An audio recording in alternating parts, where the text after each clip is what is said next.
Hey everyone, I'm going to show you how to a dog saw me. Alright,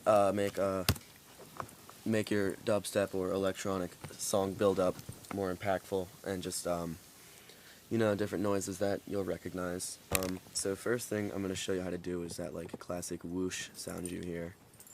What you're gonna want to do, you're gonna go up to your instruments, go up to operator, which is like the main synth I use personally.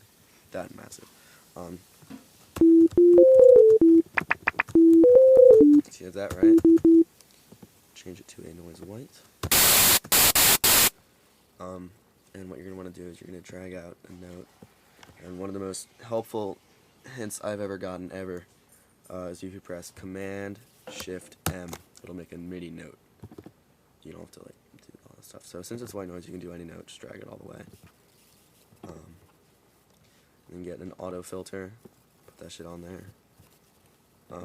And basically, you're just going to want to show automation for the frequency mistness. And basically just make a ramp. You won't hear anything up until like 300 hertz.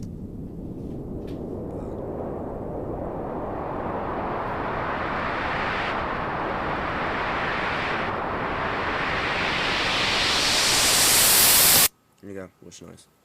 And if you want to make it sound different or unique compared to if you're just using the same one over and over again, something I use a lot is if you go to EQ8, there'll be the different things, click Format, and it'll be like singing different vowels and stuff, so you just put that on there.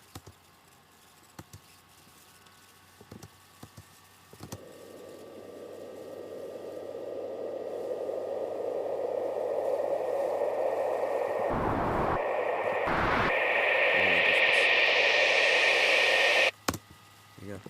There's one. And then another one you hear a lot is the kind of like,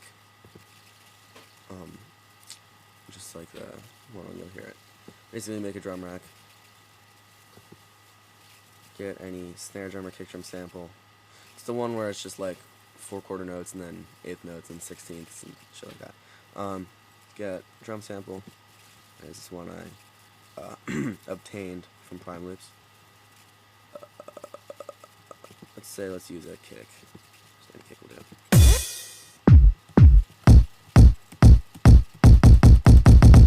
That kind of thing. Alright. We could probably layer it to give it some oomph. So we'll get a good subby kick. It'll do. Works if you have headphones, but I'm recording right now, so I'm not using them. And you know what? Fuck, let's put a hi-hat in there. That's good. Alright, so basically, again, you're going to draw MIDI note, Command Shift M. Let's bring this up to 140 because you're making dubstep. Basically, Alt click to double something.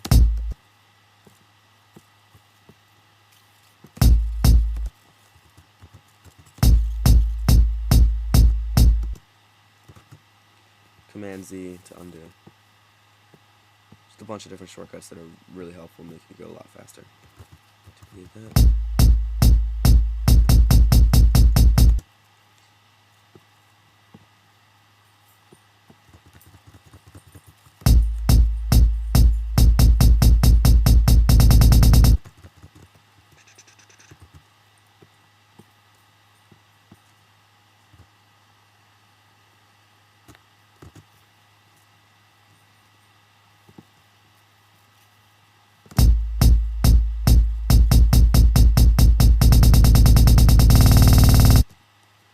I was too early. So strengths over meow.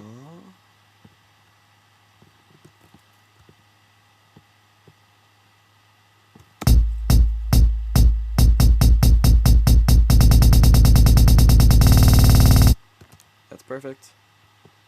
So here we go. And then if you listen to them together.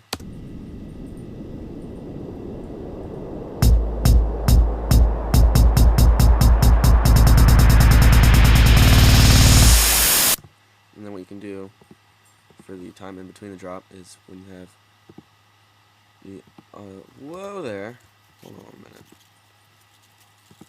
Yeah, okay, cool. You can have it drop off at the end. You can have it so it drops off right on the last note hits. So you see the last note hits right there. So have it drop off right here. And then what you can do, if you want to have like the pitch up kind of noise for the hits, you can put another auto filter on them. I use the auto filter so much it's ridiculous. But put an auto filter on there. Make it a high pass auto filter, so it'll take out the low shelf as it moves up. No. Let's get rid of that new lane. I accidentally clicked it. But you want to have it starting at 0 because else it'll take out the whole thing. And so it gets, as it gets faster. Go away. No. Have it kind of sweep up. So when it hits the last note, it's really up there. So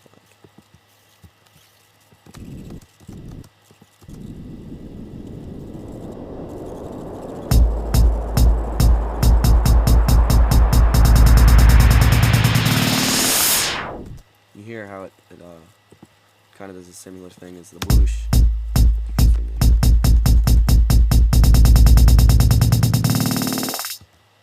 See, it's pretty cool. I use it a lot.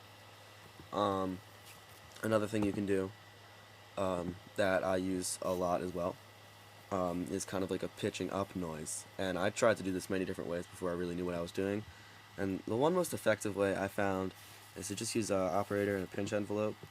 Drag it all the way up. Oh, it's so loud. Right?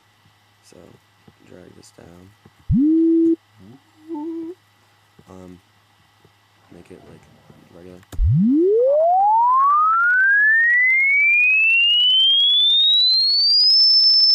Right, that's pretty cool. Let's bring it down an octave because it's pretty high pitched.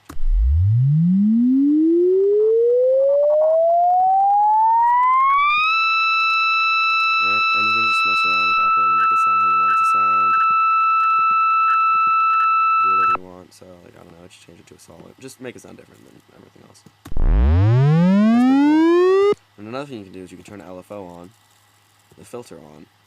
So the LFO, right now it's turned on, so it's doing that effect to all of the noise oscillators. I don't really want it to do that, so I'm going to turn the destination off, and I'm going to turn the destination to the filter, so it'll wobble the filter. So if you,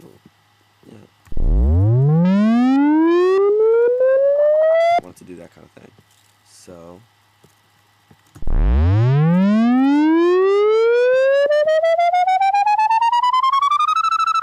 that's pretty cool.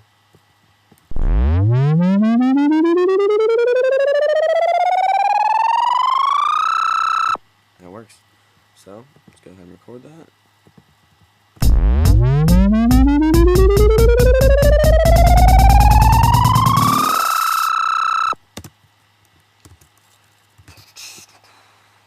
So, I mean, right there,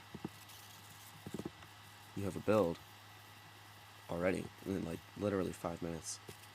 And another thing you can do, if you want to have the pitch drop down at the end, click on the E, go over here to MIDI control, pitch bend, and really just drag it down at the end.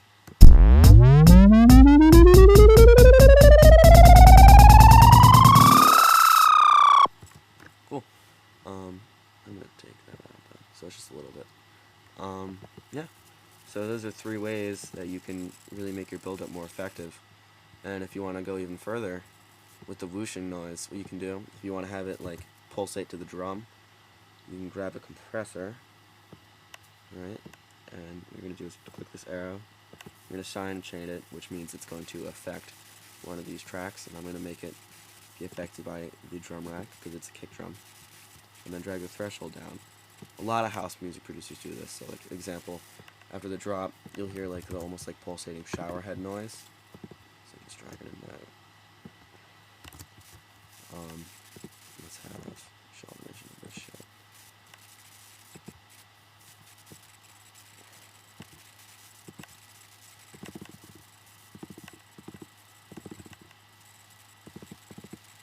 OCD. Alright.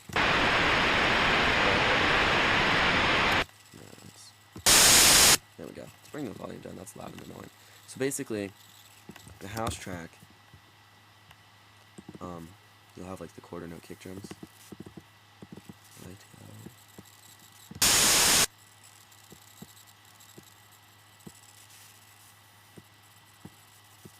Kind of deal. Bring this down to house tempo. You notice you're not hearing it at all, basically. So with the compressor on here, trying to turn to the drum rack. Oh my god. Bring the threshold down.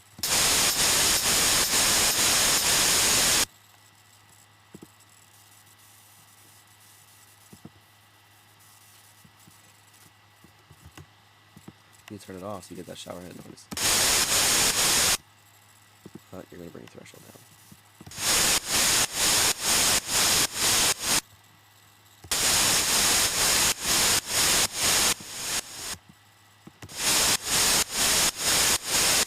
So that's how side chaining works. I mean, it works with literally anything. I mean, hell, you can put a compressor for a side chain on the operator so it pulsates with the kick drum as it molds up, so you can hear it like.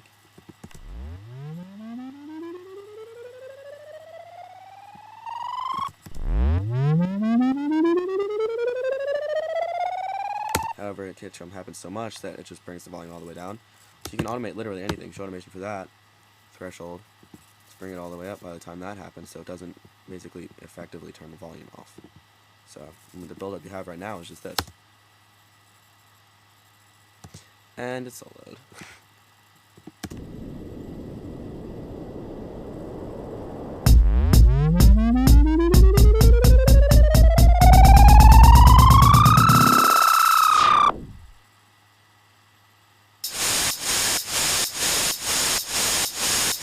I don't know, just little tips you can use. I use them basically every single song I do, for each one. So, but I mean, basically, yeah. And then, as always, you can open up a new audio track. This is something that's so helpful that I'll resample. With the audio track, click monitor in, resampling, record, and then if you don't want to have to, because you have to do the start of the MIDI note if you want to actually hear the MIDI note play. So if you don't want to have to do that, you just do solo, record and play. Record that for me. And it stopped making noise. I think I know why. Because the compressor is still on, so we're just going to turn this off for that. For the purpose of recording it.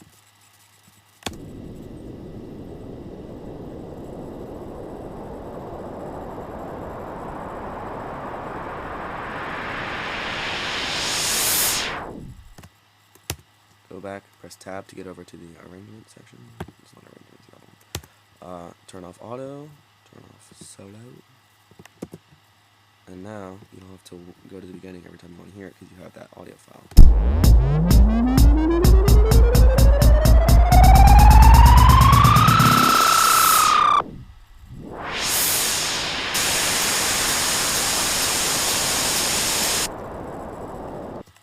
And yeah, I don't know, just a lot of things you can think about and do and work around with. But